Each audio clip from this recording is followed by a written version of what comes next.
यहाँलाई हार्दिक स्वागत छ। धन्यवाद। आराम हुनुहुन्छ?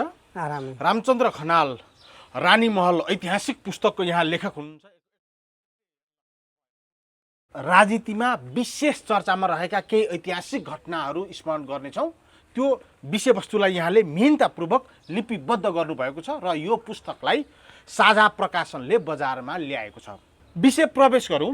विक्रम सम्वत 2058 साल जेठ 19 गते राति दरबार हत्याकाण्डबाट सत्तामा उदाएका ज्ञानेन्द्र शाहको शासन 2065 जेठ 15 गतेसम्म रह्यो र 29 गते उनले नारायणहिटी राजदरबार छोडे। तर उनले छोड्दै गर्दाखेरि राष्ट्रका राज्यका राष्ट्र प्रमुखको हैसियतले प्राप्त गरेका तमाम ऐतिहासिक सम्पत्ति सम्पदाहरू उनले रातारात ट्रकबाट लिएर गए भन्ने चर्चा थियो। त्यस सम्बन्धमा अनुसन्धान भएन। तमाम घटनाक्रमका सन्दर्भमा 2046 सालदेखि यता आजसम्मका सबै घटनाहरूको अनुसन्धान गर्ने र त्यस कालखण्डमा गरेका अनधिकृत हरकत भ्रष्टाचार अनियमितताको पनि छानबिन गर्ने भनिएको थियो। यद्यपि ज्ञानेन्द्र शाहलाई यो सरकारले उन्मुक्ति दिएको छ। हामी यहाँ विषय प्रवेश गरौँ। 2058 सालमा राजा वीरेन्द्रको वंशनाश पछाडि गद्दीसीन भएका ज्ञानेन्द्र शाह र उनको सन्तान अहिले नेपालको राजनीतिमा छैन। तर राणा शासनको जग बसालेका जङ्गबहादुर र जङ्गबहादुरको मृत्यु लगत्तै प्रधानमन्त्री भएका रणदीप सिंहको भनौँ दुई बडाबाउका सारा शाखा सन्तानको हत्या गरेर धीर शमशेरका सन्तानहरू सत्तामा आए। उनीहरूले 104 वर्ष नेपालमा शासन गरे। शाहले नेपालमा 240 वर्ष शासन गरे। तर 104 वर्षीय राणा शासनका अन्तिम उत्तराधिकारी रहेका पशुपति शमशेर राणा अहिले पनि नेपालको राजनीतिमा राजतन्त्रको वकालत गर्दै आएका छन्। तर ज्ञानेन्द्र शाहको सन्तान अहिले नेपालको राजनीतिमा छैन। यो अलिकति विरोधाभास, अलिकति रहस्यमय घटना छ। यसकारण तपाईँले यो ऐतिहासिक पुस्तक जो रानी महल लेख्नु भएको छ, हामी क्रमबद्ध रूपले विषय प्रवेश गरौँ। केही लामो पनि हुनसक्छ, तर अत्यन्तै ऐतिहासिक र अत्यन्तै रोचक घटनाक्रम विषयवस्तु तथ्य तथ्याङ्कहरू यो पुस्तकमा समेटिएका छन्। यहाँलाई मैले सिलसिलाबद्ध रूपमा जिज्ञासा राख्नेछु। सबैभन्दा पहिले खड्ग शमशेरको जन्मबाट विषय प्रवेश गरौँ न। ठिक छ, धन्यवाद मित्र। खड्ग शमशेरको जन्म 1917 मा भएको थियो। उहाँ चाहिँ नेपालको इतिहासमा एउटा कस्तो भने एउटा अलि चतुर पनि खेलाडी, अलि रिस्क जोखिमहरूले उठाउन पनि सक्ने र चाहिँ परेको बेला अनेक योजनाहरू बुन्न पनि जान्ने खालको एउटा खेलाडी हुनुहुन्थ्यो उहाँ, खास गरेर राणा शासनभित्र। र त्यसपछि उहाँ एउटा माघ 1 गते जन्मनुभएको हुनाले उहाँलाई चाहिँ उहाँको बाबु धीर शमशेरलाई जङ्गबहादुरले बधाई दिँदाखेरिमा ओहो यो त तिम्रो बडा राम्रो कुरा भयो, उसलाई सानो माइला ठुलो माइला भनेर दुईवटा भाइलाई छुट्याउँदाखेरि उहाँलाई ठुलो माइला भनेर चाहिँ भन्नुभएको थियो राणा। औपचारिक श्रीमतीबाट जन्मिएका होइनन् खड्ग शमशेर? खड्ग शमशेर चाहिँ औपचारिकै श्रीमतीबाट जन्मेका हुन्। र उनी कस्तो थियो भने उनले पहिला एउटा श्रीमती अर्को पनि बिहे गरेका थिए धीर शमशेरले। धीर शमशेरको तर्फबाट मनकली भन्नेबाट जन्मेको छोरा चाहिँ पनि एकजना हुनुहुन्थ्यो। उहाँलाई सानो माइला भनियो र खड्ग शमशेरलाई ठुलो माइला भनियो। धीर शमशेरका कति श्रीमती? उसका धीर शमशेरका चाहिँ 3टी श्रीमती थिए र 3टी श्रीमती मध्ये चाहिँ पछि एउटा जवाहर कुमारी भन्ने पनि उहाँले चाहिँ इन्डियाबाट ल्याउनु भएको थियो। त्यो अलि पछिको घटना हो। त्यो खड्ग शमशेरहरू जन्मनुभन्दा पछि। र उहाँबाट भनेको लखनऊबाट उपहार स्वरूप ल्याएको मुसलमान थिइन् तिनी के हो? मुसलमान जवाहर कुमारी, जवाहर भन्ने उनको नाम थियो। यहाँ ल्याएर जोहार कुमारी भनेर बनाइयो। जवाहर कुमारी पनि कसरी भने र ती जवाहर कुमारीको तर्फबाट जुद्ध शमशेरको जन्म भएपछि र तिनलाई पनि धीर शमशेरले उसमा राखिदिए, रोल क्रममा राख्न भनेर वीर शमशेरलाई भनेपछि उनी पनि रोल क्रममा बसेर पछि चाहिँ प्रधानमन्त्री हुने मौका पाएका थिए। त्यस्ता खालका थिए चाहिँ जुद्ध शमशेर, जो पछि पाल्पाको अर्गलीमा गएर बसेका पनि थिए। अनि यो राणा शासनको यो रोल क्रम यो छ नि यहाँको मर्यादाक्रम भनौँ न, हजुर। यसबारेमा अलिकति प्रश्न पारिदिनुहोस् न। राणा शासनमा बिहे गर्दाखेरिमा अलिक स्वतन्त्र टाइपका बिहाहरू हुन्थे। कसैले 3 बिहा 4 बिहा 5 बिहा 7 बिहा 8 बिहा र जङ्गबहादुरको त 42वटी श्रीमतीसम्म थिए। र अब त्यसै गरी चाहिँ रोल क्रममा के छ भने विवाहिता जातभात रीतिथिति मिलाएर ल्याइएका श्रीमतीहरू हुँदा तिनीहरू र त्यो मध्येको ज्येष्ठ सुपुत्रलाई आगामी महाराज धिराज श्री 3 महाराज धिराज तथा देशको प्रधानमन्त्रीको रूपमा घोषणा गरिन्थ्यो। र त्यसपछि कसैलाई फेरि राणा सन्तानहरूले आफू खुसी भगाएर ल्याएर तिनीहरूबाट जन्मेका सन्तानहरूलाई दोस्रो दर्जाको चाहिँ एउटा पदवी दिइन्थ्यो।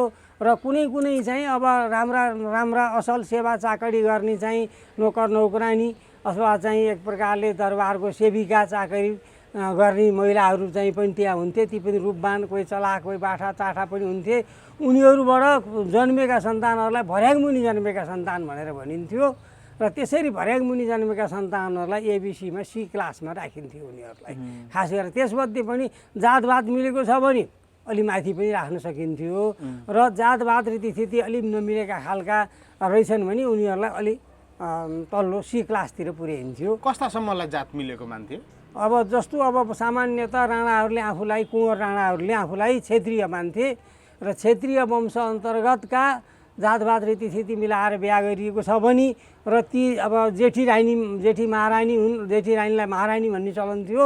ती महारानीका जेठा छोरा राज्यको उत्तराधिकारी हुन्थे र ती उत्तराधिकारी पहिलो 1 नम्बरमा भए। त्यसपछि जन्मेका रानीहरूमध्ये त्यसरी रीतिथिति मिलाएर बिहा गरेर ल्याइएका रानीहरूमध्येको माइलो दोस्रो क्रममा हुन्थे। तेस्रो चौथो यसै गरी चाहिँ उनीहरूलाई अलिकता फेरि तिनीहरूलाई दिइने पदवीको जुन कुरा गर्नुभयो हजुरले, पदवी दिँदा पनि उनीहरूलाई मान पदवी दिँदाखेरि अब भावी श्री 3 महाराजको रूपमा अथवा प्रधान सेनापतिको रूपमा, त्यसपछि गएर चाहिँ अब जनरलको रूपमा जर्नेल पनि भनिन्थ्यो। जनरलको रूपमा कोलोनललाई कर्णेल भन्ने चलन थियो र अङ्ग्रेजीमा कर्णेलै पनि भनिन्छ। कर्णेलहरूको रूपमा त्यसपछि गएर चाहिँ अब अनि त्यही अनुसार रोल क्रम अनुसार चाहिँ अलिक सानो पदमा लाँदै गरेर उनीहरूलाई चाहिँ के भन्दा पदवीहरू दिने चलन थियो। र उनीहरू जन्मने बित्तिकै एक प्रकारले राणा शासनमा पदवी पाउने हुन्थे उनीहरूले। त्यो क्रम खास गरेर चन्द्र शमशेरको बेलासम्म चाहिँ र चन्द्र शमशेर जुद्ध शमशेरको बेलासम्म आउँदा त्यो क्रम रह्यो। त्यही कारणले राणाहरू धेरै रिसाएर चाहिँ जुद्ध शमशेरले यहाँबाट भागेर चाहिँ ऋणी भएर बस्नु पर्यो। जुद्ध शमशेर भागे? एक प्रकारले भागेको भन्नुभन्दा पनि उनले अब आफूलाई पनि अलिक आफ्नो हातमा अथवा यस्तै शरीरमा कुष्ठरोग जस्तो रोगहरू देखा पर्यो।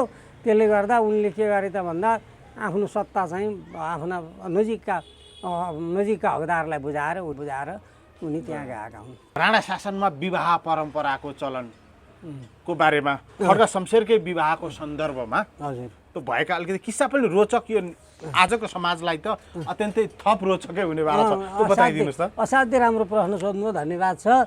राणाहरूले के गर्थे भन्दाखेरि खास गरेर उनीहरूलाई राम्री केटी, रूप मात्रै राम्री होइन, ट्यालेन्सी पनि राम्रो भएको अथवा चाहिँ एउटा बौद्धिक क्षमता पनि राम्रो भएको र आफू ट्यालेन्ट छु भन्ने महसुस उनीहरूले गर्ने हुँदा मसँग उनीहरूको चाहिँ बसाइ उठाइ सबै कुराको चाहिँ एउटा लेभल मिलोस् भन्ने आशयले उनीहरूले के गर्थे त भन्दा विवाह गर्नुभन्दा पहिला अब कुन केटीलाई उनीहरूले विवाह गर्न चाहेका छन् त्यो केटीलाई दरबारको नजिकै ल्याइन्थ्यो, कुनै आफन्त कहाँ या चाहिँ आफ्नै घरमा ल्याएर त्यहाँ राखिन्थ्यो। राखेर उनीहरू उसको चालचलनहरू सबै अध्ययन हुन्थ्यो। त्यस लगायत उनीहरूलाई नुहाइधुवाइमा बाथरुममा लैन्थ्यो, स्नान कक्षमा लैन्थ्यो र स्नान कक्षमा उसको चाहिँ नजिकको आफन्त दिदी अथवा चाहिँ आमा अथवा चाहिँ अब कोही फुपाजुहरू अथवा अलि नजिकका मान्छेहरूबाट शरीर चेक गराइन्थ्यो। पुरा सबै पुरा अङ्गहरू चाहिँ स्नान गर्न लगाइन्थ्यो। स्नान गर्ने सिलसिलामा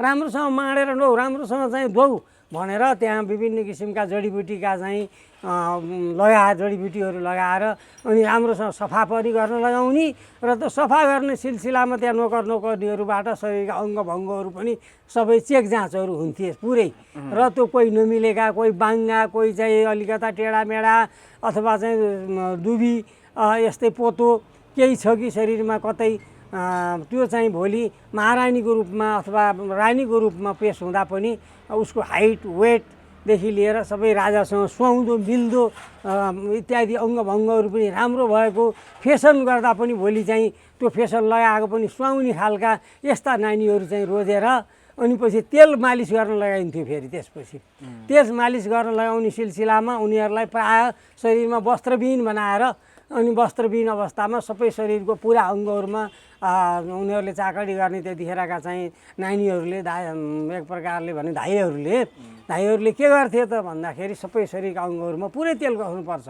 भनेर उनीहरूले त्यो सबै शरीर जाँच गर्थे। अनि जाँच गरेर उनीहरूले त्यहाँको चाहिँ महारानी अथवा चाहिँ जसको बिहा हुँदैछ, मानव खडो शमशेर बिहा हुने छ भने खडो शमशेर आमालाई त्यो रिपोर्ट गर्थे, केही कुरामा कमी छैन, सब अङ्गभङ्गहरू राम्रा छन्, त्यस कारण यो बिहा गर्न ठिक छ सिफारिस गरेपछि अनि बल्ल पण्डितजीले आएर आमाले पनि ल हुन्छ फलानु केटीसँग बिहा गर्नुहुन्छ, रूप रङ्ग हाइट वेट केस अनि पछि नङ शौच अङ्गहरू लगायत सबै चाहिँ जाँचबुझ गरेपछि चित्त बुझेपछि अनि पछि बल्ल अब गुण अनि पछि गएर गण अनि जातवात रीतिथिति सारा कुराहरूको पनि चेक गरेर अब अनि पछि मात्रै बिहा गर्ने चलन थियो। एउटै मण्डपबाट 2 श्रीमती ल्याएका हुन् उनले? एउटै मण्डपबाट 2 श्रीमती ल्याए भन्दा पनि एकदम नजिकै उनको विवाह भयो नजिक श्रीमतीहरूमा मेरो यौन चाहना त्यति धेरै आएन, म अर्की श्रीमती अझ राम्री चाहियो भनेर उनले माग गरेको भन्ने सन्दर्भ पनि छ। शब्द चाहिँ त्यसमा त्यो ट्याक्क त्यही शब्द मात्रै नभएर उनले आफ्नो मेरो क्षमता अनुसार मेरो एउटा चाहिँ मैले भोलि राजा गैर प्रधानमन्त्री बन्न सक्ने मेरो योग्यता अनुसारको मिल्दो उनीहरू बोली चाली हिँडाइ डुलाइ बसाइ खवाइ उसको व्यवहारहरू सबै कुराहरू अलिकता मिल्दो भएन। त्यसकारण अलि योग्य खालकी चाहिँ केटी ल्याइदिनु पर्यो ताकि म भोलि देशको प्रधानमन्त्री बने भने पनि त्यो सबैको सामु सार्वजनिक रूपमा सुहाउने होस् भन्ने उनको चाहनाले तेस्रो विवाहको लागि उनले चाहिँ अगाडि बढेको देखिन्छ। र त्यसलाई कसले भन्दाखेरि तत्कालीन पण्डितले चाहिँ बडा सहयोग गरेका छन् र उनको सौभाग्य भन्नुपर्छ उनले तेजकुमारी जस्तो एउटा चाहिँ रूप रङ्गदेखि लिएर सबै कुरा क्षमतादेखि लिएर सारा गुण सम्पन्न भएकी नानी चाहिँ तेजकुमारीलाई बिहा गर्ने मौका पाएका छन् उनले। अनि राणाहरूले त कति अब उनीहरूलाई कामोत्तेजना पुरा गर्नलाई राम्री देख्यो भने क्षणिकका लागि पनि उठाएर ल्याउँथे भनिन्छ। अब यहाँ विवाहका लागि चाहिँ यत्रो ठुलो प्रक्रिया रहेछ, यहाँले केही त्यसमा खोज अनुसन्धान गर्नुभयो?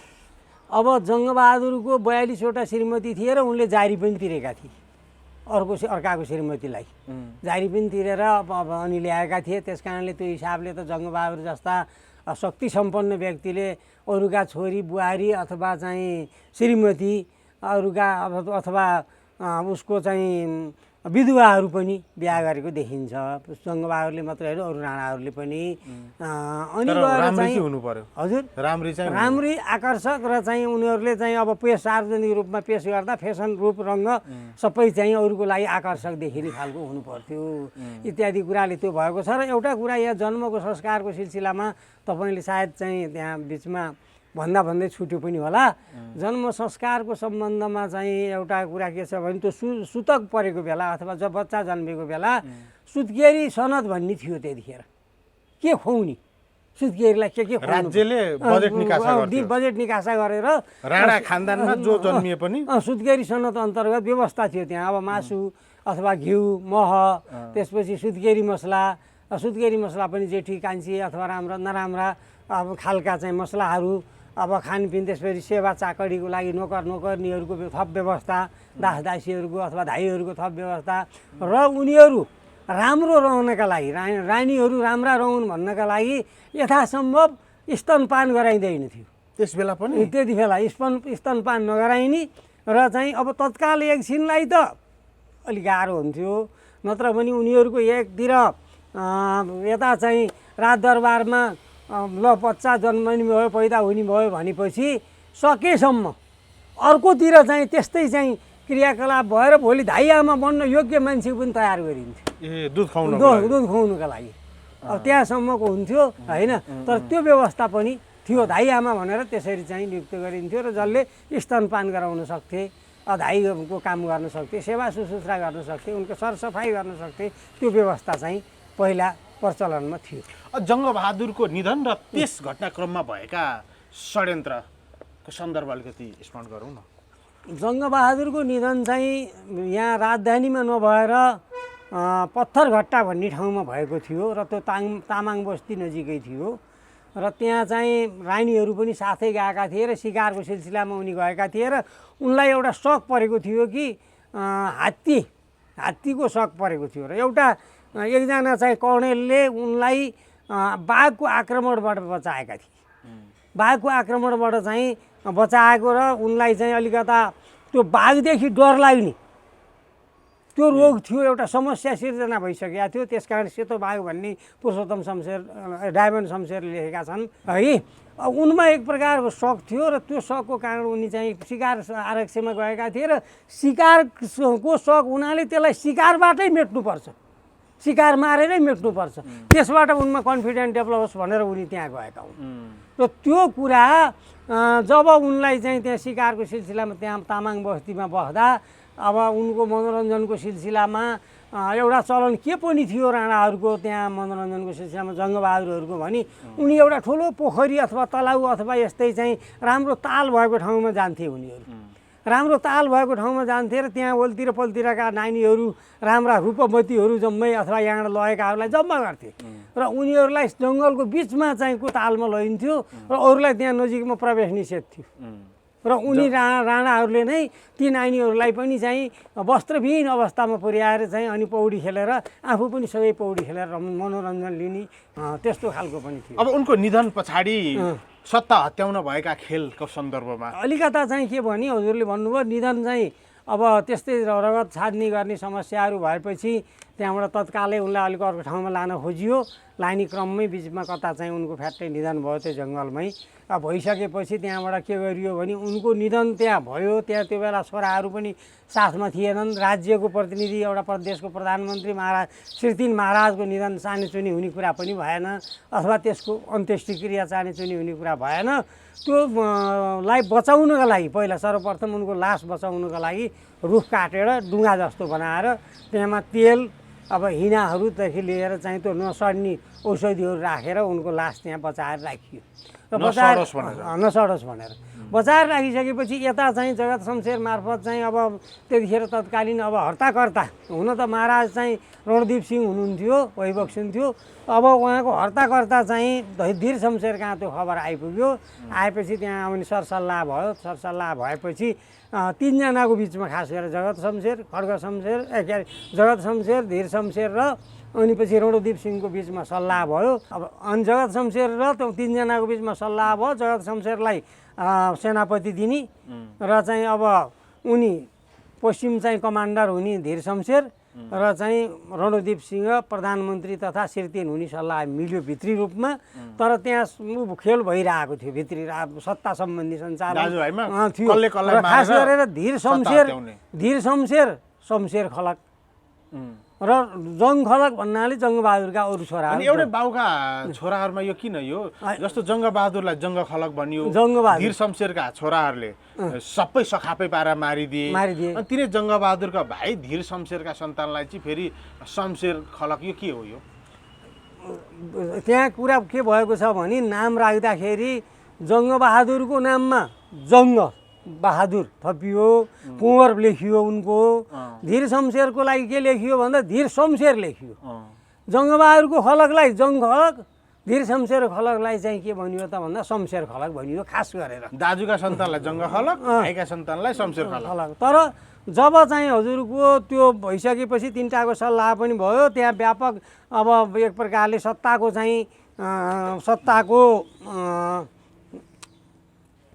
कसले हत्याउने अब जङ्ग खलकमा गइराख्यो भने अब त्यो धीर शमशेर खलक चाहिँ सत्ताविहीन हुने भयो, शक्तिविहीन हुने भयो भन्ने कुरा उनीहरूले तत्काल महसुस गरे। र त्यो महसुस गरेपछि उनीहरूले के गरे त भन्दाखेरि त्यही बेलामा इन्डियाको रावलपिण्डीमा हजुरको गर्न जानुपर्ने थियो, सैनिक परेडमा जानुपर्ने भयो। सैनिक परेडमा जानुपर्ने भएपछि अब अलिकता वरिष्ठ र अलिकता चलाख कलकत्तामा समेत चाहिँ काम गरिसकेका कानुनको विषयमा थोरै ज्ञाता वीर शमशेरलाई के गरियो त भन्दा त्यहाँको रावलपिण्डीको सैनिक परेडमा भाग लिन जाँदाखेरि उनको नेतृत्वमा चाहिँ सेनाहरू खटाइयो 3200 चाहिँ ऊ सहित फौज सहित 4 कम्पनी सेना सायद है। अनि त्यसपछि गएर त्यो त्यसरी खटाइने भयो। उसले रणदीप सिंहले ल तिम्रो नेतृत्वमा जाऊ भनेर भनेको त्यो कुरा थाहा पाउने बित्तिकै खड्ग शमशेर आएर के भने त भन्दा ल अब हामीले विद्रोह गर्ने बेला यही हो भनेर खड्ग शमशेरले वीर शमशेरसँग भनिहाले, जेठा दाजु वीर शमशेरलाई। अब भनिसकेपछि अनि के भयो त भन्दा वीर शमशेरले उहाँले अन्कन आए पहिला सुरुमा, उनी अलिकता डराए पनि। एउटै आमाका सन्तान होइनन्, एउटा आमा आमा फरक तर जेठा दाजु उनी थिए र रोल क्रममा उनी अगाडि हुन्थे त्यो घटना घटिसकेपछि। त्यसपछि वीर शमशेरलाई के गरियो त भन्दा वीर शमशेरले एकछिन अन्कनाइसकेपछि होइन दाजु तपाईँ गर्नुहुन्न भने म गर्छु विद्रोह भनेर खड्ग शमशेरले भनिहाले झ्याप्पै। तपाईँ चुप लाएर बस्नुहोस्, मौका यही हो हाम्रो शमशेर खलकमा सत्ता ल्याउने। बुवाले त धेरै पहिलेदेखि चाहिँ विभिन्न चाहिँ काँटाहरू मिलाउँदै आउनु भएको छ त्यसको लागि, तर उहाँले त्यो काम सफल पार्न नसकी मृत्यु भयो उहाँको। भने अब त्यो काम हामीले गर्नुपर्छ, त्यस कारण तपाईँ पसिनुहोस्, तपाईँ गर्नुहुन्न भने म गर्छु भनेर खड्ग शमशेरले जब भनिसकेपछि त्यहाँबाट वीर शमशेर एकछिन घोरिएर अनि ल हुन्छ त्यसो भए हामी तयार हुने भनेर अनि भाइहरूलाई सबैलाई बोलाए, सल्लाह गरे। सल्लाह गरिसकेपछि अनि कार्यविभाजन भयो। कार्यविभाजन भइसकेपछि अनि के भयो त भन्दाखेरि अब 42 साल काण्ड घट्दैछ, घट्दैछ। त्योभन्दा पहिला चाहिँ अब पहिला अलिकता कुरा बिचमा जोडौँ, जङ्गबहादुरको अन्त्येष्टि क्रियामा छोराहरू जानुपर्नेमा वीर शमशेरै जानुपर्ने, धीर शमशेरै खड्ग शमशेरै जानुपर्ने, अरू अब को त्यहाँ सबै दाइ भाइहरू पनि जानुपर्ने त्यहाँ अवस्था सिर्जना भएपछि अनि ल जानु तिम्रो नेतृत्वमा चाहिँ युवा के अरे छोराहरूलाई लिएर जाऊ र त्यहाँ अन्त्येष्टि सकेर आऊ भनेर रणदीप सिंहले चाहिँ के गरे त भन्दा धीर शमशेरलाई आदेश गरे। आदेश गरेपछि जगतजङ जितजङ उनका खास गरेर 2 भाइ छोरा जङ्गबहादुरका उनलाई समेत लिएर जान भनेर लिएर गए। हुन त 42 स्वास्नीका कति थिए तर इतिहासमा दर्ज भएका 14-16 थिए छोराछोरी। 14-16 सबैबाट सन्तान थिएनन् ती मनोरञ्जनका कोही मनोरञ्जनका स्वास्नी थिए। अनि त्यसपछि ती खास गरेर जगतजङ र जितजङ जो भावी प्रधानमन्त्रीको रूपमा लालमोहर पाइसकेका थिए उनले, भावी प्रधानमन्त्री तथा सिर्तेन हुने क्रममा उनलाई रोल क्रममा राखिसकेका थियो पहिल्यै। अनि त्यसरी त्यही कारणले पनि यता शमशेर खलकहरू जति चाँडो हुन्छ हत्याकाण्ड घटाएर अथवा हत्याकाण्ड या जसरी पनि सत्ता अहिले चाहिँ हाम्रो हातमा ल्याउने भन्ने कुरामा त्यसलाई जेसुकै गर्नु परोस् उनीहरू तयार, भित्री रूपमा मानसिक रूपमा उनीहरू तयार थिए। अनि गए, जाँदा फेरि जगतजङ बिचबाटै फर्के, यहाँ हिँडे त्यहाँ फर्के, बाउलाई उहाँ क्रिया गर्ने गएनन्। अनि जगतजङ गए, जितजङहरू गए, अनि धीर शमशेर गएर उहाँ क्रियाकर्महरू सबै गरेर 6000 चाहिँ सैनिकले त्यतिखेर सलामी दिएका छन् जङ्गबहादुरलाई।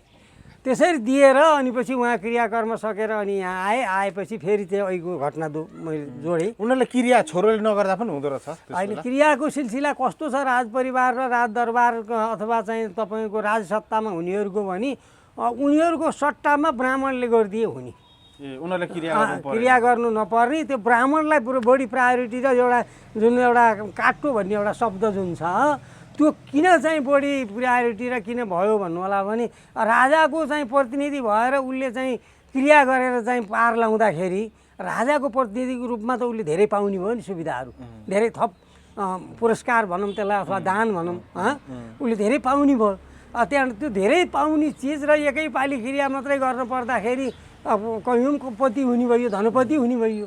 त्यो कमाइ एउटा क्रियाबाट हुने भयो भनेपछि उनीहरू चाहिँ अब ठिकै छ, उनीहरूको चाहिँ अब त्यसलाई त्यो जुन राजाको तर्फबाट लिने चाहिँ दान थियो त्यसलाई काट्टो खाने भनेर भनिएको हुनाले अब ब्राह्मणहरूलाई त्यही अनुसारको नाम राखिएको होला भन्ने बुझिएको छ। यो 42 साल पर्व 42 साल पर्वमा त्यसपछि के भयो भने मैले अहिलेको पुरानो घटनासँग जोडेँ, उनीहरूले बाँडफाँड गरे, भागभन्डा बाँडफाँड गरे। 3 जनालाई धीर शमशेरका छोराहरूले, धीर शमशेरका छोरा वीर शमशेरको नेतृत्वमा बाँडफाँड गरे। बाँडफाँड गरिसकेर उनले के गरे भने खड्ग शमशेर, डम्बर शमशेर र चाहिँ अनि चन्द्र शमशेर 3 जनालाई चाहिँ ल रणदीप सिंहलाई चाहिँ उचित व्यवहार गर्नु भनेको हत्या गर्नु अथवा उचित व्यवहार गर्नु भनेर चाहिँ उनीहरूले के भने बाँडफाँड गरे सुरुमा। अनि चन्द्र शमशेर अलि चलाख पनि हुनु क्या हो क्या अरे सायद त्यसले होला। उनले के भने मेरो श्रीमती अहिले चाहिँ अलिक छन्, यो बेलामा मैले यो हत्याकाण्डहरूमा चाहिँ भाग दुईजुकी छन् होइन, त्यसले गर्दा नलिउँ भनेर उनले भनेपछि ल त्यसको सट्टा डम्बर शमशेर, खड्ग शमशेर होइन, र अर्को एकजना चाहिँ तिनजना भाइहरू जानुभयो होइन। अनि तिनजना गएर उनीहरूले आफ्नो क्रियाकर्म त्यहाँ पुरा गर्नेतिर उनीहरू पहिला चाहिँ उसमा त्यहाँ नजिकको बालकुमारी के देवी छन् त्यहाँ, त्यो उनको चाहिँ शरणमा गए, नमस्कार गरे साँझ। अनि पछि उताबाट चाहिँ तपाईँ अर्को दरबारबाट छिरेर रणदीप सिंहको दरबार कोठामा प्रवेश गरे। तीन भाइ चाहिँ आएको देखेपछि उनी त्यतिखेर रणदीप सिंह श्रीराम लेख्दै अनि पछि गएर त्यहाँबाट एउटा पत्रकारबाट एउटा चाहिँ अङ्ग्रेजी पत्रिका पढेर सुन्दै सुन्दै अवस्थामा उनीहरू ढ्यापढुप त्यहाँ हतियारसहित तिनजना उपस्थित भयो। तिमीहरू किन आऊ भनेर रणदीप सिंहले भन्ने बित्तिकै डम्बर शमशेरले श्रीमतीको फरियाभित्रबाट चाहिँ शासन चलाउने चाहिँ राजा के अरे प्रधानमन्त्रीलाई तलाउन आएको छ तिनलाई भनेर भनिहाले र एक गोली ठोकिहाले। त्यसपछि अरू त्यहाँ गएकाहरूले पनि अनि सबैले चाहिँ त्यहाँ भडामभुडुम गोली चलाए, झाडामझुडुम मारिहाले। तल चाहिँ अब तल खटिएका थिए, फेरि चन्द्र शमशेर खटिएका थिए, वीर शमशेरै दुईवटा हातमा तर राइफल लिएर खटिएका थिए। उनीहरूले त्यहाँ यसो चलमल भएको माथि गोली चलेको सुन्ने बित्तिकै उनीहरू चलखेल गर्न थालेर चाहिँ भनेको थिए, लो यहाँ के भयो घटना, लो हामी कता सतर्क हौँ भन्दै वीर शमशेर दुईवटै हातमा राइफल थियो, कोही यहाँ चल्यो भने मात्रै तिमीहरूलाई चाहिँ मैले यहीँ सिद्ध्याइदिन्छु भनेर उनले दुईवटा राइफल देखाएर त्यहाँ तल आइसक्यो। उहाँले दिइसक्नु भएको छ, उहाँहरू मलाई सत्ता श्रीपाद महाराजबाट सत्ता प्राप्त भइसकेको छ, त्यसो हुँदा तिमीहरू चुप लाएर बस भने। उता चन्द्र शमशेरले पनि एक कम्पनी कि कति सैनिक लिएर बसेका थिए, उनले यसो साइडमा गएर राखे, उनीहरूलाई तल आए र अनि पछि माथिबाट घिसारेर रणदीप सिंहको लास लगेर सैनिकहरूलाई देखाएपछि त्यहाँ अरू पनि जम्मा भए, युवराजहरू युवराजीहरू, त्यसपछि श्रीपाद महाराज तत्कालीन महाराजधिराजहरू सबै जम्मा भएपछि यी सबैलाई अब गड्डी उसमा राखेर अनि पछि वीर शमशेरले साथै नजिकै राखेर वीर शमशेर त्यो लाल बाकस भन्ने थियो एउटा, सबै लाल मोहरहरू चाहिँ लिएर लाल बाकस लिएर अनि घोडामा चढेर भाइहरूलाई घोडा आफूलाई चाहिँ त्यही अनुसार रथ होइन मा चढेर उनीहरू चाहिँ अनि गए। कहाँ गए भन्दा वीर शमशेर कहाँ गए। वीर शमशेर कहाँ गइसकेपछि अनि त्यो अध्याय सिद्धियो र त्यसपछि वीर शमशेर प्रधानमन्त्री 32 वर्षका, 26 वर्षका चाहिँ खड्ग शमशेर चाहिँ तपाईँको के त भन्दा 26 वर्षका खड्ग शमशेर प्रधान सेनापति।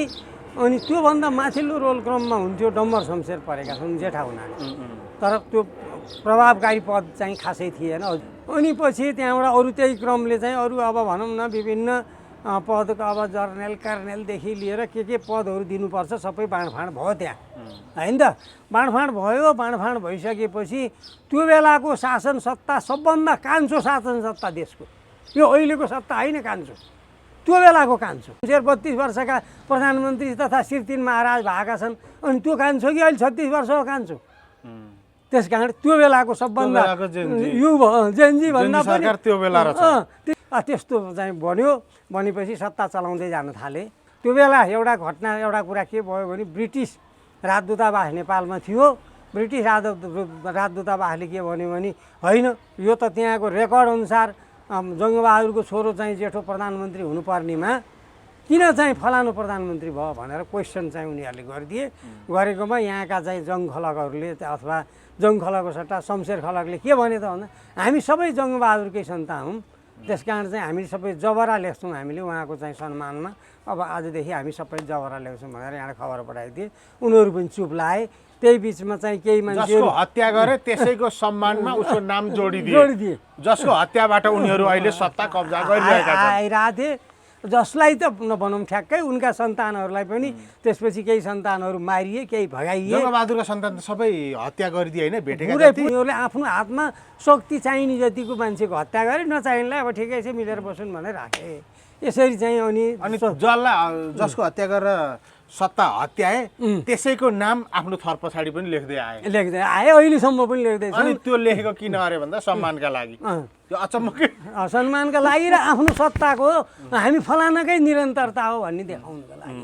अब मैले यो ठ्याक्कै तपाईँसँग विशेष कौतूहलता पनि छ। मैले जोड्न चाहिँ अग्नि पृष्ठभूमिमा भनेको थिएँ 2058 साल जेठ 19 गते दरबार हत्याकाण्ड हुन्छ। त्यस पछाडि उदाएका ज्ञानेन्द्र शाहको सत्ता 65 सालमा चाहिँ अब ढल्छ होइन। त्यस पछाडि अब नागरिक सत्ता सुरु भएको इतिहास छ नेपालमा। तर त्यो 42 सालको पर्व गरेर 104 वर्ष शासन गरेका राणाका उत्तराधिकारी पशुपति शमशेर राणा भने फेरि ज्ञानेन्द्र शाहलाई नै राजा बनाउनुपर्छ भनेर राप्रपा नामको पार्टी मार्फत अहिले राजनीतिमा सक्रिय छन्।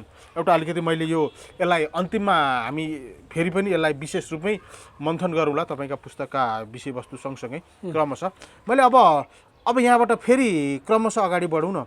खड्ग शमशेरको अब पाल्पा सवारी ठिक छ, किनभने यो रानी महलसँग सम्बन्धित पुस्तक भएको हुनाले पनि यो रानी महल जाँदैछौँ हामी। ठिक छ। पाल्पा अब त्यसरी चाहिँ सत्ता प्राप्त हातमा लिइसकेपछि खड्ग शमशेर सेनापति भए अनि देशकै प्रधान सेनापति। अनि उनी त्यहाँ ब्रिटिस एम्बेसीमा गएर को लुकिया थिए, को भागेका थिए, को डराएका थिए, को तीमध्ये केहीलाई चाहिँ फिर्ता गरे, केहीलाई चाहिँ तपाईँ हामी सक्दैनौँ भनेपछि त्यहाँबाट राज्य शक्तिको प्रयोगबाट केही मान्छेहरूलाई दाङ निर्वासित गरियो, केहीलाई चाहिँ कहाँ भन्दाखेरिमा हजुरको उता इन्डियातिर पनि गए ती मान्छेहरूमध्ये। र जब खड्ग शमशेर सेनापति भएर आफ्नो कार्यक्रम गर्दै थिए, गर्ने सिलसिलामा उनको वीर शमशेर प्रधानमन्त्री खड्ग शमशेर सेनापति उनले वीर शमशेरले के भनेर उनलाई चाहिँ ल बाबु मलाई जसरी चाहिँ तिम्रो बुवा हाम्रो बुवा धीर शमशेरलाई पहिला जङ्गबहादुरले सारा चाहिँ काम गर्नलाई अधिकार दिइबक्सिया थियो, त्यसै गरी मैले चाहिँ राज्य सञ्चालन तिमी अङ्ग्रेजी पनि जानेका पढेका छौ। उनले चाहिँ कलकत्ताको डसन कलेजबाट चाहिँ सिनियर क्याम्ब्रिज गरेका थिए अङ्ग्रेजी विषयका। उनी अलिक दक्ष पनि थिए, चिठी पत्र लेख्न सक्ने थिए उनी। अनि त्यसले गर्दा उनलाई जिम्मेवारी दियो र उनलाई जिम्मेवारी सम्हाल्दै जाने क्रममा अब 2-4 महिना 5-7 महिनापछि उनमा के अलिकता आयो भने मैले जे लेख्यो जे गर्यो त्यही हुन्छ, यहाँ खड्ग शमशेर नाम मात्रै हुन्, सही गर्ने हुन् भने जस्तो उनमा पर्यो। र कतिपय लालच बढ्दै गयो। अब यसलाई किन चाहिँ बढी राखिरहनु, यसलाई प्रधानमन्त्रीमा मै प्रधानमन्त्री हुन्छु जस्तो भावना उनमा उत्पन्न भएछ कि भन्ने एउटा आभास चाहिँ पनि देखा पर्यो होइन। अनि देखा परेपछि त्यहाँबाट उनले अब के गर्न थाल्यो भने आफू खुसी चाहिँ कर्मचारीहरू नियुक्त गर्ने अब त्यहाँ, अनि आफ्नो सबै चाहिँ सञ्जालहरू बढाउने जस्तो क्रियाकलाप उनबाट भयो भन्ने खालको कुरा इतिहासकारहरूले लेखेका छन् है। अलिकति यसलाई प्रश्न पारौँ न। यहाँले खड्ग शमशेरको जो कुरा गर्नुभयो भारतमा पढेका भन्ने कुरा, अङ्ग्रेजीमा पनि उनी राम्रो थिए भन्ने कुरा भनिरहँदाखेरि धीर शमशेरकी श्रीमती जब सुत्केरी भइन् त्यस बेला प्रधानमन्त्री थिए जङ्गबहादुर राणा। अनि दाइकामा गए धीर शमशेर होइन, मेरो श्रीमती सुत्केरी भई बच्चा जन्मिएको छ भन्ने प्रसङ्गका कुराहरू हुँदाखेरि अनि उनैले पढाइ लेखाइ त्यसको स्याहार सुसार नोकर चाकरको लागि त्यहीँबाटै उनले चाहिँ राज्य कोषबाट विशेष बजेटको पनि निकासाको घोषणा गरेको भन्ने सन्दर्भ र त्यही सुविधा मार्फत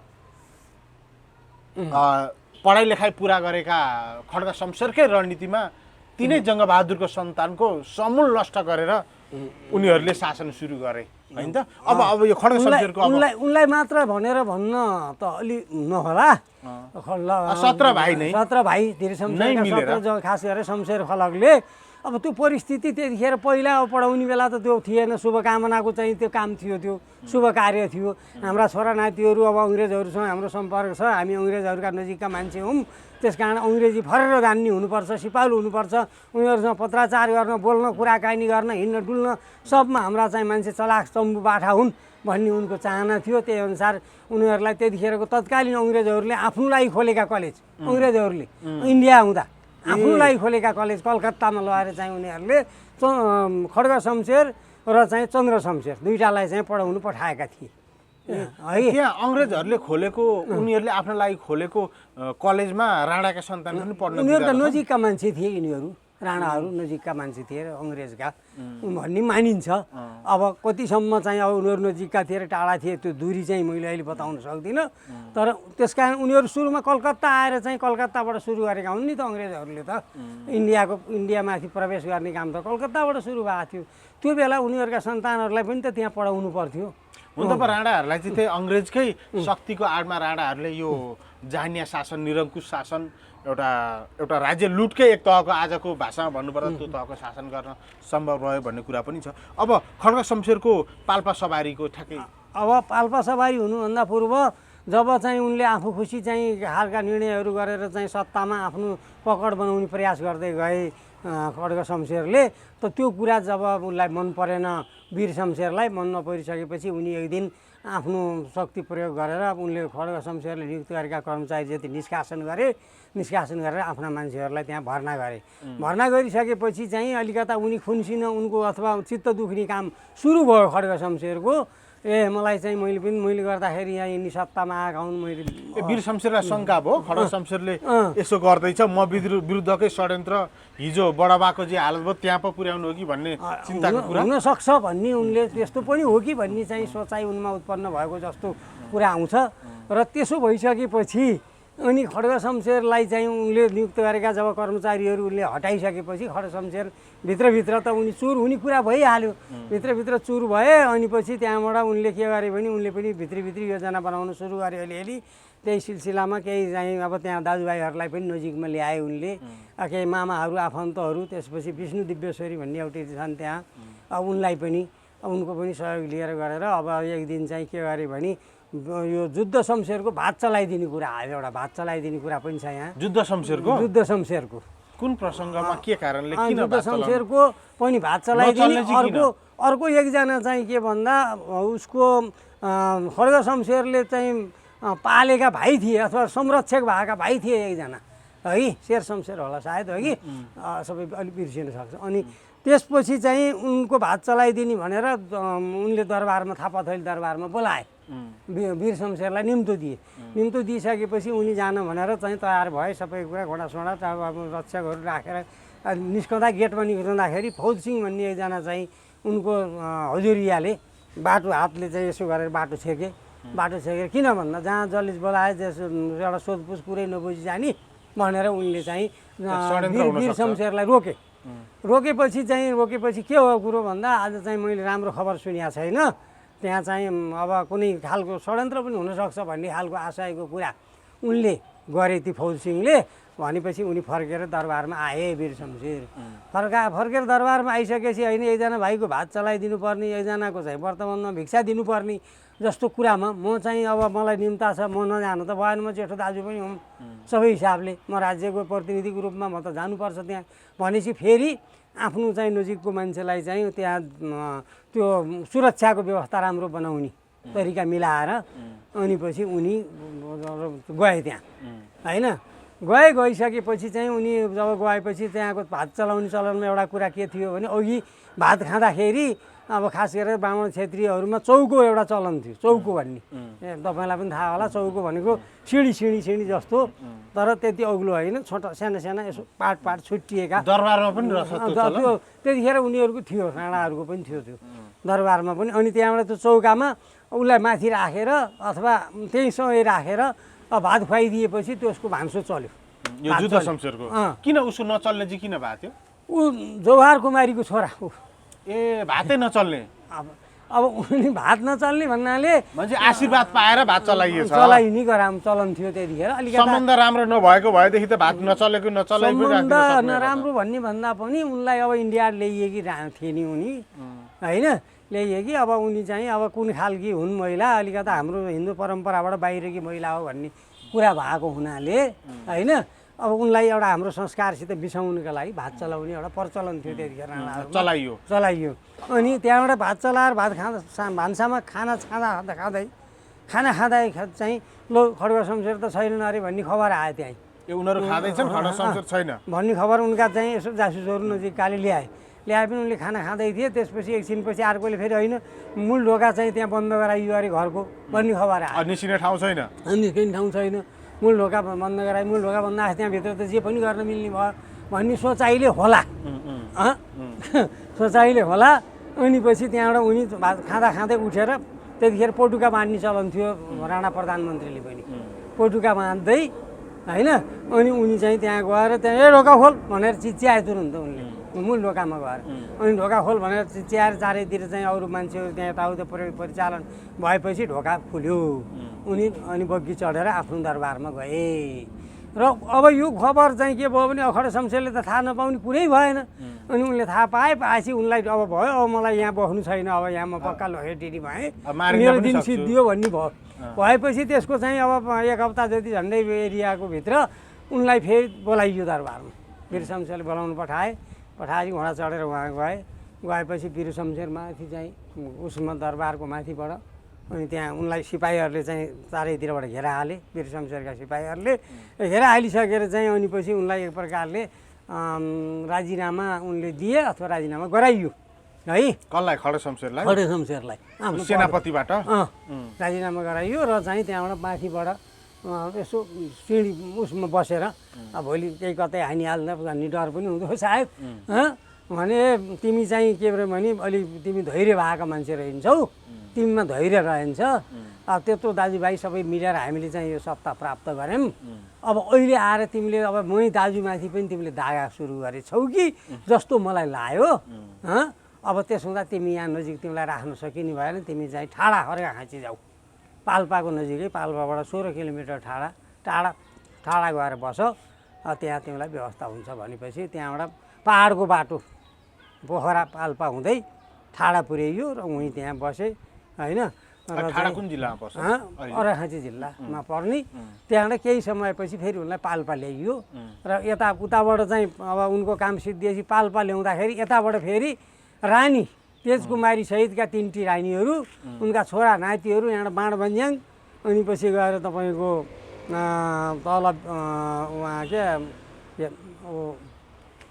मकवानपुर यता के अरे त्यहाँ गएर चाहिँ पहिला तल फेदीमा यो हामी बिर्सिने होइन यता मकवानपुर जाने बाटोमा भीमफेदीमा गएर बास बसे है भीमफेदीमा गएर बास बसे भीमफेदीमा पहिला बाणबन्ज्याङमा बास बसे त्यसपछि भीमफेदीमा त्यहाँबाट वीरगञ्ज पुगे वीरगञ्जमा रेल टिकट आयो रेल टिकट इन्डियाबाट गए इन्डिया भएर रेल टिकटमा चाहिँ नौतुनमा हुँदै नौतुनबाट राति भएर अलि अबेला बुटवल पुगे बुटवलमा पाल्पाबाट पनि झरेका थिए स्वागत गर्ने धाई पिपाहरू चाहिँ घोडा सवार सबै व्यवस्था सहित होइन अनि त्यहीँ चाहिँ बसे भोज भत्यार भयो त्यहाँ चाहिँ अब रमाइलो खुसियाली भयो किनभने त्यो पाल्पा अन्तर्गतको थियो त्यो बुटवल तत्कालीन पाल्पा अन्तर्गतै पर्थ्यो त्यो पश्चिम कमान्ड अन्तर्गत अनि त्यहाँबाट उनीहरू पाल्पा पुगे यतातिरबाट रानीहरू पाल्पा पुगे उताबाट खड्ग शमशेरलाई पाल्पा ल्याएर यसरी ठ्याक्क तानसेन दरबारमा भेट गराइयो यो यहाँले अघि भन्नुभयो नि थापाथली दरबार जो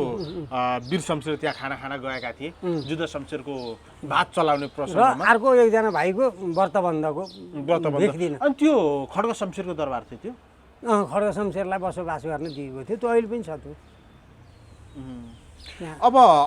अब हामी अन्तिममा छौँ यो तानसेन दरबारको बारेमा अलिकति यसको ऐतिहासिक पृष्ठभूमि घटनाक्रम प्रश्न पारिदिनुहोस् न तानसेन दरबारको निर्माण पहिले यो अहिलेको वर्तमान दरबार बन्नुभन्दा यो दरबार योभन्दा पहिला प्रताप शमशेरले बनाएका हुन् र त्योभन्दा पहिल्यै पनि चाहिँ एउटा दरबार बनेको थियो पाल्पामा त्यसपछि चाहिँ अनि प्रताप शमशेरले चाहिँ पछि बनाएका हुन् त्योभन्दा पहिला तानसेन दरबारमा गएर चाहिँ राखियो कसलाई भन्दा रानीहरूलाई र उनी पनि खड्ग शमशेर पनि त्यहीँ आएर बसे है पाल्पा दरबार सेनहरूको दरबार होइन पाल्पा दरबार सेनहरूको दरबार होइन शमशेर राणाहरू र चाहिँ उनले बद्री नरसिंहले बनाएको दरबार हो सुरुमा थियो बद्री नरसिंह राणा जो जङ्गबहादुरको लागि गर्न खोजेर होइन अनि पछि उनलाई लखेटेर चाहिँ उहाँ इन्डिया पुर्याइएको थियो पछि उनलाई पाल्पा आएर चाहिँ पाल्पाको चाहिँ बनाएर प्रमुख बनाएर राखिएको थियो उनले बनाएका थिए त्यो अलि सानो थियो लामो थियो सानो थियो होचो थियो त्यो दरबारलाई अलि खड्ग शमशेरले तानसेन छोडेपछि बनेको त्यो पाल्पा दरबार चाहिँ अहिले भएको प्रताप शमशेरले बनाएका हुन् अहिले पनि छ त्यो दरबार छ र त्यो माओवादी कालमा 62मा त्यो आन्दोलन आगोलाई पनि भएको थियो त्यसमा आगोलाई भयो त्यहाँबाट त्यसलाई अहिले मर्मत गरेर दुरुस्त बनाइएको छ अहिले पहिलाको दरबारभन्दा केही फरक छैन सानो सिंहदरबारै हो त्यो हो त्यत्रो भयङ्कर मजाको छ त्यो दरबार जे होस् अनि अहिले पाल्पा दरबारबाट रानी महल को यात्रा खड्ग शमशेर अब त्यसपछि पाल्पा दरबारमा रहँदा बस्दा रानी चाहिँ अलि उत्सुक टाइपकी अलिकता घुम्न हेर्न चाहने टाइपकी धर्म कर्म पनि गर्न चाहने किसिमकी थिइन् उनी र नयाँ कार्यक्रमहरू गर्न चाहने किसिमकी थिइन् रानी तेजकुमारी। उनले त्यहाँको चराहरूको कहानी मालचरा भनेको करेङ कुरुङ चराहरूको चाहिँ उडेको त्यहाँ त्यो रमाइलो त्यो देखेर उनी चराहरूबाट प्रभावित भइन्। अलिअलि चरा उनले पहिल्यै पनि पालेकी थिइन्। पाल्पा जाँदा पनि 3-4 पिंजडामा चरा लिएर गएकी थिइन् र त्यहाँ माडीमा भएका चराहरूलाई पनि देख्दाखेरि उनलाई चराशाला बनाउन मन लाग्यो। चराहरूको एउटा चाहिँ धर्मशाला भने जस्तो चराहरूको घर ठुलो घर गौशाला भने चराशाला बनाउन मन लाग्यो। बनाउन मन लागेपछि त्यहाँबाट उनले त्यहाँ आफ्ना सिपाहीहरूलाई प्रयोग गरेर मधेसमा पठाएर मधेसका चराहरू सङ्कलन गरेर ल्याइन्। पहाडका चराहरू सङ्कलन गरेर ल्याइन्। सारा सङ्कलन गरेर ल्याएर चाहिँ उनलाई ठुलो एउटा चाहिँ अब अब खड्ग शमशेरले पनि त्यो कुरा मन पराए फेरि है। उनलाई पनि त्यहाँ रिल्याक्स फिल हुने भयो। अनि भएपछि उनीहरूले चराशालाहरूको निर्माण गरे र त्यहाँ रमाइलो गरे। चराहरू चाहिँ विभिन्न ठाउँमा लगेर राख्न पनि सुरु गरे। त्यो अमरनारायण बगैँचामा पनि लगेर राखे उनीहरूले त्यो चराहरू। भनेको तानसेन यसो बजारको नजिकै छ। त्यहाँ अमरनारायण भन्ने चाहिँ एउटा नारायण भगवानको मन्दिर छ। अब त्यो चाहिँ उजुर सिंहहरू लगायतले त्यसलाई गुठीसुठीहरू पनि राखिदिएका थिए पछि है। उजुर सिंह भनेको जितगढी युद्धका नायक हो। अनि त्यसपछि त्यो चराशालाको त्यो रमाइलो भएपछि एउटा योगी आउँछ। योगी चाहिँ पश्चिम खसान क्षेत्रबाट कडाली एरियाबाट। त्यो पनि कुनै 2200-2400 राजाहरूकै सन्तान होइन, सन्तान थिएन। त्यो त्यतिखेर खस क्षेत्र अन्तर्गत थियो पाल्पाको पश्चिम बेल्ट। खस राज्य खास गरेर जुम्ला सुर्खेत एरिया अनि दैलेखमा उनीहरूको चाहिँ राज्यहरू थिए। विभिन्न ठाउँमा राजाहरू थिए त्यहाँ, एउटा मात्रै नभएर धेरै भाइ खस राजाहरू थिए। अनि त्यहाँबाट ती खस राजाहरूको शासन पाल्पामा पनि घुमाउरो फिराउरो तरिकाले थियो त्यहाँ है। ती आए त्यहाँ पाल्पामा। अनि पहिला मैले भन्न खोजेको कुरा कहाँनिर भने जुन बेला सुर्खेतमा खस राज्य थियो त्यसको प्रभाव पाल्पा पनि थियो। तर जुन बेला चाहिँ त्यो जोगी तानसेन खड्ग शमशेर कहाँ आए त्यो बेला त्यो समाप्त भइसकेको थियो। त्यसको राज्य समाप्त भइसकेको थियो र पाल्पा स्वतन्त्र राज्य भइसकेको थियो। अनि त्यसपछि त्यो जोगी आयो। जोगीले भ्रमण गर्न जाम भन्यो है खड्ग शमशेर रानीलाई। भनेपछि ल ठिक छ, म चाहिँ त अब यसो इतिहास खोज्दै हिँडेको, संस्कृति खोज्दै हिँडेको मान्छे है। मलाई त चाहिँ हजुरहरूसँग घुम्न जान पाएदेखि यहाँका लालमोहरहरू, यहाँका रुक्काहरू, यहाँका गुठी व्यवस्था सम्बन्धी कागजातहरू लिन पाए मलाई धेरै खुसी हुन्थ्यो। म त्यही अनुसन्धानमा हिँडेको जोगी हुँ, म मागेर खान मात्रै हिँडिया जोगी होइन भनेर उसले भनेपछि हुन्छ जाम भनेर राजा रानीहरू पनि खड्ग शमशेरलाई राजा भनिएको छ यहाँ राजा। र अनि पछि उसलाई तेजकुमारलाई रानी भनिएको छ। उनीहरू घुम्न पश्चिम पाल्पातिर गए। पश्चिम पाल्पाको रैना देवीमा गए, त्यहाँबाट गएर बल्डेङगढीमा गए, त्यहाँ घुमे आएर पाल्पाको इतिहाससम्म एकजना चाहिँ त्यहाँ ज्ञानवीर भन्नेले चाहिँ पाल्पाको सबै इतिहास बताएका छन्। त्यसपछि त्यहाँबाट फर्केर आइसकेपछि त्यहाँबाट के भयो भन्दा उता बराङ्गी घाट नुहाउन जाम महाराज भनेर रानीले भनिन् फेरि। बराङ्गी घाट जसलाई त्यो जुन अहिले पछि त्यो बराङ्गी घाट नै रानी घाट भयो है। बराङ्गी घाट नुहाउन जाम एकादशी मेला भनेर नुहाउन गए। नुहाउन जाँदाखेरिमा चाहिँ त्यहाँ चराहरूको सबै चाहिँ अब कहानीहरू, चरा विस्तार भएको कहानीहरू पनि उनीहरूले हेरे। यो बडो रमाइलो पनि छ त्यहाँ। अनि पछि गएर चाहिँ अब नुहाइधुवाइ गर्ने क्रममा रानीले के भनिन् भने एउटा लामो सुतेको ढुङ्गा देखाएर, महाराज यहाँ हजुरले एउटा चाहिँ अपूर्व महल बनाइदिई बक्सेला, ताकि मेरो मृत्यु पश्चात पनि चाहिँ यो महल चाहिँ मा आएर हजुर बस्नुभयो भने म रातिमा हरेक सपनामा आएर हजुरलाई दर्शन दिन्छु भनेर भने रानीले। तेजकुमारले के भन्छौ रानी, तिमी अहिले तिम्रो मर्ने बेला भएको छ र अब हर्की उमेरकी छौ तिमी, त अहिले मर्ने त होइन त तिमी। को मर्छ पहिला भन्ने पनि के थाहा? म मरेँ भने भनेर भनेछौ, तिमीभन्दा पहिला म मऱ्यो भने पुरै सिद्धियो भने जस्ता छलफलहरू भएपछि पनि उनले त्यो महल बनाइदिन्छु भनेर कबुल गराइ छाडिन्। तेजकुमारले भनेपछि अलिकता उनले त्यति धेरै प्रतिकारै गरिहाल्ने खालका थिएनन् खड्ग शमशेर। अनि त्यसपछि त्यो रानी महल मात्रै भएन, महल बनाउनु भनिन्। त्यसपछि गुठी राख्नु भनिन् त्यसको। त्यहाँबाट गएर त्यो घाट जुन बराङ्गी घाट छ त्यसको नाम रानी घाट राख्न नाम राखिदिनुहोस् भनिन्। र त्यहाँ माथिको जङ्गललाई रानी वन राखिदिनु नाम राखिदिनु पनि भनेर उनले प्रस्ताव गरिन्। र एउटा अर्को कुरा पनि के प्रस्ताव गरिन् भने तपाईँले यो ठाउँमा माया मेला लगाइदिई बक्सेला भनेर भने। माया मेला भनेको प्रेमसँग सम्बन्धित चाहिँ अब मान्छेहरू गएर चाहिँ त्यो मेलाको नामै माया मेला। त्यहाँ निर्वाध प्रेम गर्न पाइन्छ त्यो त्यहाँ किताबमा छ त त्यो निर्वाध पनि पाइन्छ। किन माया मेला किन लाउने भनेर राजाले सोद्धाखेरि महाराज मान्छेको चाहिँ अघिल्लो जन्ममा हजुरको जस्तो हजुरको र मेरो माया रहेछ र न अहिले हामी भेट भयौँ त्यस्तै गरे चाहिँ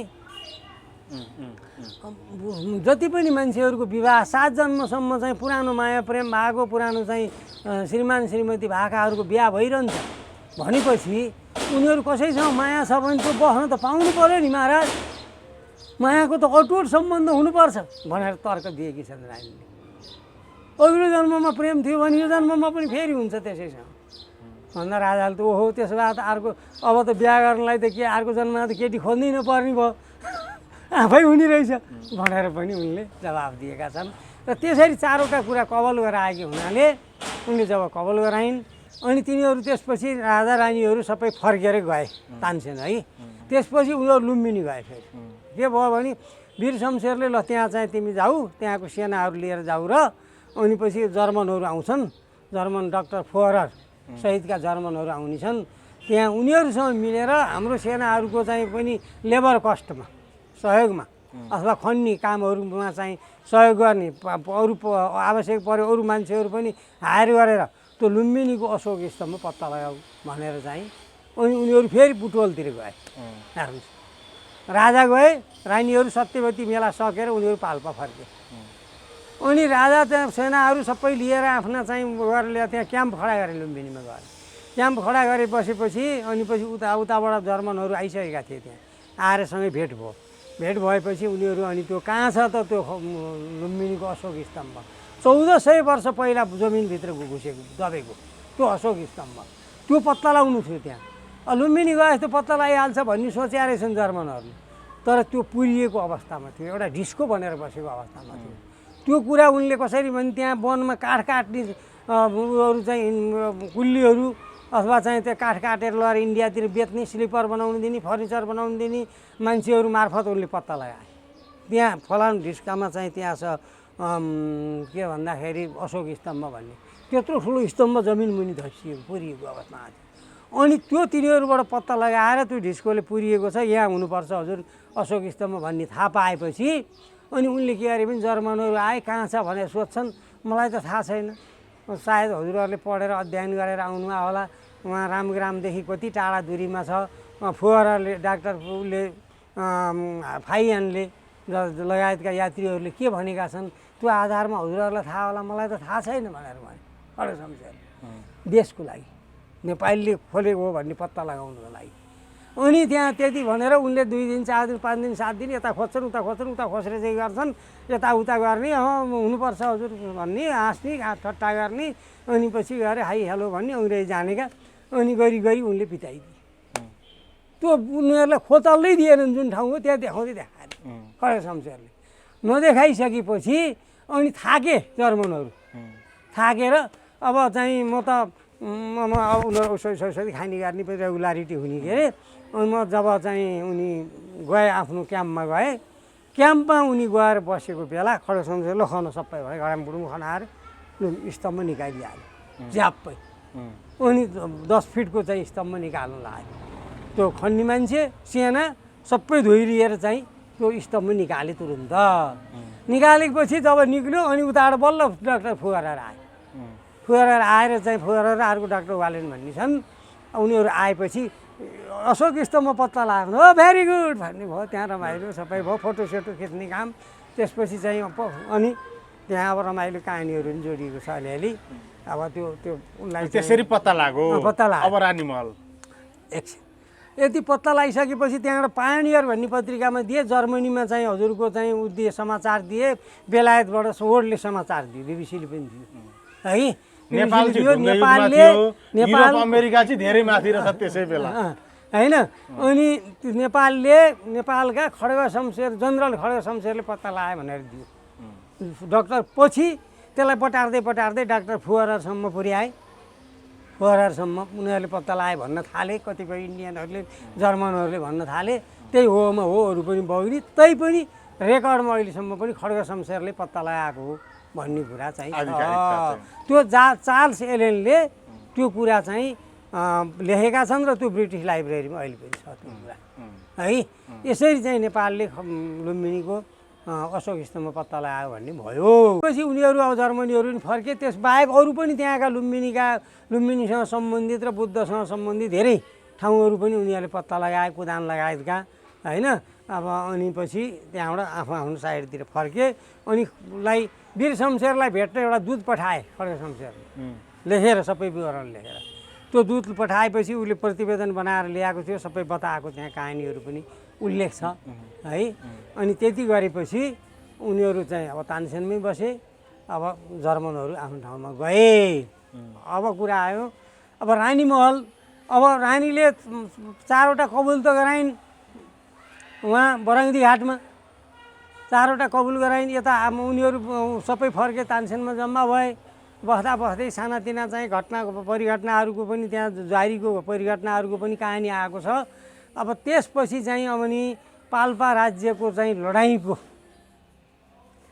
कुरा पनि आएको छ। तर त्योभन्दा पहिला चाहिँ के भयो भने रानी बिरामी भए 1949मा, र चाहिँ अनेक गर्दा पनि अब ज्योतिष आएर उनी सारा गर्दा पनि उनी भएन। तानसेन दरबारमा उनी बित्दा उनीलाई चाहिँ अनि एउटा सत्यवती भन्ने चाहिँ एउटा कहानी छ बिचमा चाहिँ त्यहाँ हाम्रो छुटेको छ। सत्यवतीको कहानी छ, त्यसपछि गएर कौशिक ब्राह्मणको कहानी छ। सत्यवती कस्तो पनि चरा भाषा बुझ्ने मान्छे, चरा भाषालाई चराले बोलेको बुझ्ने, चरा भाषा बताउन सक्ने त्यस्तो मान्छे थिए उनी। र उनले चाहिँ मार्फत चाहिँ के भने रानीलाई चराहरूको बारेमा बयान हुन्थ्यो, उनले चराहरू कलेक्सन गरेर ल्याएर दिन्थे। ती कहानीहरू पनि छ सबै। अब अनि रानी महल थप कुरा त पुस्तकै पढ्नु पर्ने हुन्छ। हामी छोटकरीमा जाउँ न। अब रानी महलको निर्माणको सन्दर्भ अब कसरी प्रवेश भयो, कसरी बन्यो? अब रानी चाहिँ बितिन्, रानी मरिन्। रानी 1949मा मरिन् होइन। मरिसकेपछि के भयो भने उनलाई ठुलो पीडा भयो। उनको साथी जस्तै चाहिँ हरेक कुरा सरसल्लाह गर्ने र हरेक राय लिने चाहिँ साथी रानी त्यसको बाहिरले थिइन्। उनी बितेपछि उनी बिहोल भए। त्यो बिहोल भएका कहानीहरू छन् त्यहाँ। उनीहरूको प्रेम कस्तो थियो भन्ने कहानीहरू पनि त्यसमा छ। भएपछि उनले ठिक एक वर्षमा उनले के गरे त भन्दा रानी महल पहिला उनले कबुल गराएको पुरानो कबुल अनुसार त्यही ठाउँमा उनले रानी महल बनाउने भनेर चाहिँ शिलान्यास गरे। उनको अर्को वार्षिक तिथिमा उनी शिलान्यास गरेपछि त्यो बन्न चाहिँ 4 वर्ष लाग्यो पुरा बन्न, र रङ रोगन समेत सबै गरेर तयारी गर्न अर्को 1 वर्ष लाग्दा 1955मा त्यो पुरा भयो। बनाउने कर्मी डकर्मी लेबर कुलीहरूलाई पैसा दियो कि दिएन होला? अब त्यतिखेरको चाहिँ चलन अनुसार राणाहरूले आदेश गर्दा, जस्तो अब पाल्पामा पहिल्यै चाहिँ त्यहाँ एउटा ढिस्को थियो, पहाड थियो। त्यो पहाड तानसेनमा, पहाडलाई खोतल्नका लागि, त्यसलाई सम्म बनाउनलाई तानसेनमा एउटा टुनी खेल छ। तपाईँ जानुभयो भने देख्नुहुन्छ पहाडको माथि सम्म टुनी खेल। त्यो बनाउनलाई राणाहरूले 15, 16, 14, 15 जिल्लाका सबै मान्छेहरू जम्मा गरेर बनाएका हुन्थ्यो उर्दीमा। भनेपछि त्यो खालको प्रक्रिया कमसेकम त्यहाँ पनि उपयोग भयो होला भन्ने अनुमान चाहिँ गरिन्छ। र त्यो बाहेक त्यो कला जुन छ, कला चाहिँ बेलायत गएर उसले जङ्गबहादुरले ल्याएका थिए। त्यो कला रानी महलमा प्रयोग भएको छ, बेलायतबाट ल्याएको कला, पश्चिमी कला। र उनीहरू पनि झिकाइएको छ। सिंहदरबारकै कला छ त्यो? सिंहदरबारको भन्दा पनि अलिक केही फरकै होला है। तर चाहिँ त्यो खालको एउटा चाहिँ दरबारवाला विलासी दरबार बनाउने खालको कला चाहिँ त्यहाँ प्रयोग भएको छ है। अहिले को बस्छ रानी महलमा? रानी महलमा त अहिले खास दर्शकहरूको लागि हेर्न मात्रै राखिएको छ, र कसैलाई त्यसलाई भाडामा दिएर चलाउने कुराहरू पनि आइरहेको छ। र सायद दिने काम भयो। तानसेन म्युजियमको रूपमा? म्युजियम भन्नाले त्यहाँ सामान कुनै सङ्ग्रह पनि छैन, तर त्यो देखाउने त्यहाँ यसो होटल चलाउने नजिकमा। र त्यहाँ जाँदाखेरिमा चाहिँ मान्छेले अब लग्जरियस होस्, नदीको मनोरञ्जन पनि, प्रिमियम कस्टमरलाई त्यहाँ पुर्याउने होला, अलिक महँगा हेर्ने होइन। त्यो कुराहरू चाहिँ छ। त्यही अन्तर्गतको त्यो अब फोटो। अब तपाईँको यो ऐतिहासिक पुस्तक सारा यथार्थ भित्रका अन्तर्कुन्तर खोतल्नलाई त तपाईँको पुस्तकै पढ्नुपर्ने हुन्छ। त्यति लामो हामीसँग समय छैन। यसर्थ हामी अन्तिममा बिट मारिदिनुहोस् त। त्यो आफ्नै बडाबा जसले राणा शासनको जग बसाले, त्यो पनि सयौँको हत्या गरेर पछाडि तिनै बडाबाका सन्तानहरूको समूल नष्ट गरियो र आफ्नै सहोदर बडाबाको पनि त्यस बेलाका प्रधानमन्त्री रणदीप सिंहको समेत समूल नष्ट गरेर धीर शमशेरका सन्तानको शासन सुरु भयो र तिनै धीर शमशेरका सन्तानकै एक सन्तान नेपालका अन्तिम राणा प्रधानमन्त्री राणा सालका 104 वर्षीय शासनका मोहन शमशेर, तिनका छोरा त्यस बेलाकै शासक विजय शमशेर र विजय शमशेरका छोरा त्यस बेला जर्नेल भनिन्थ्यो पशुपति शमशेर। उनी राणा शासन सिधे पछाडि पनि नेपालको राजनीतिमा राजा चाहिन्छ, ज्ञानेन्द्र बनाउनुपर्छ भनेर राजनीतिमा सक्रिय छन्।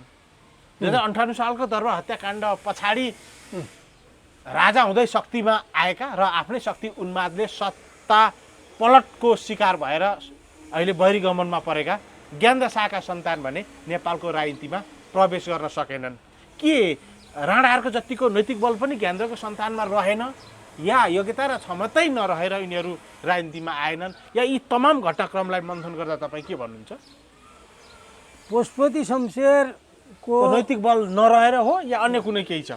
पशुपति शमशेरको पहिचान नै राजा, राजपरिवार, राणाशाहीको परिवार र यहाँ मात्रै नभएर उनले बिहा गरेको भारतमा समेत उनको संस्कार, उनको कार्यशैली, उनको चाहिँ जीवन चरित्र, सबै कुराको निर्माण राज संस्था, राजपरिवार अथवा राज खानदान अथवा राजशाहीबाट सुरु भएको छ।